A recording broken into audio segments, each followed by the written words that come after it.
ఒక గ్లాస్ బియ్యానికి గ్లాసున్నర కొబ్బరి పాలతోటి ఇలాగా అన్నం పొడిలాడుతూ వండుకోవాలి. తాలింపు రెడీ అయిపోయిందండి. తాలింపు చేసాము. ఇవన్నీ ఇలా కలిపేసుకుంటే కొబ్బరి రైస్ రెడీ అయిపోయిందండి. వేడివేడిగా ఉంది. సరే మీరు కూడా ట్రై చేయండి అండి. ఈరోజు నేను కొబ్బరి అన్నం చేస్తున్నాను. ఇదిగోండి శనగపప్పు వేస్తున్నాను, సాయమిరపప్పు వేస్తున్నాను, ఆవాలు వేసాం, జీలకర్ర వేస్తున్నాను, తర్వాత ఇవో జీడిపప్పు కూడా వేసుకోవచ్చండి. ఇలాగా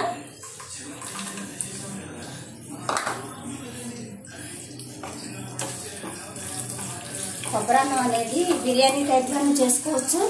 ఇలాగా కొబ్బరి పాలతోటి రైసు పులిహార టైప్గా చేసుకోవచ్చు అండి. కొబ్బరి పాలతో అన్నం వండేసి ఇది ఇలాగే పోపులన్నీ వేసుకుని తాలింపు పెట్టుకోండి, చాలా టేస్ట్గా ఉంటుంది. ఒకసారి మీరు కూడా ట్రై చేయండి, లైక్ చేయండి. మరి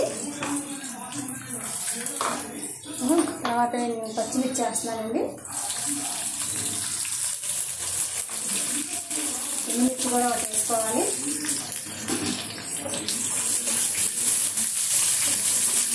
తాలింపు అనేది వేసుకుంటే చాలా బాగుంటుందండి. వేసుకొని తాలింపు అయితే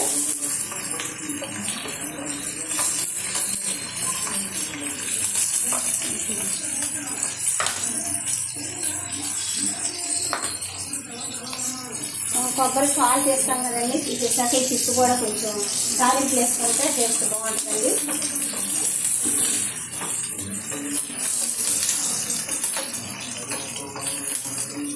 వేయిపోయిందండి.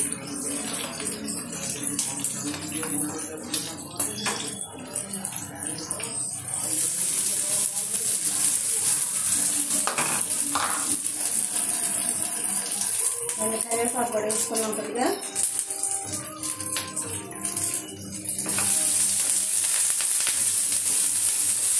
అన్నీ ఇలాగే తాలింపు పెట్టింది. మనం కొబ్బరికాయతో వండుకునే అన్నంలో ఈ తాలింపు చేసి కలుపుకుంటే మీకు కొబ్బరి అన్నం రెడీ అయిపోయిందండి.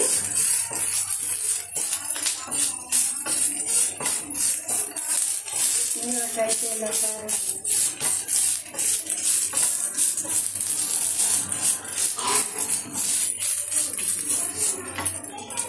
బాగుంది. తగ్గట్టుగా ఒక స్పూన్ సాల్ట్ లాస్ట్లో కలుపుకోవాలండి. వేసాను.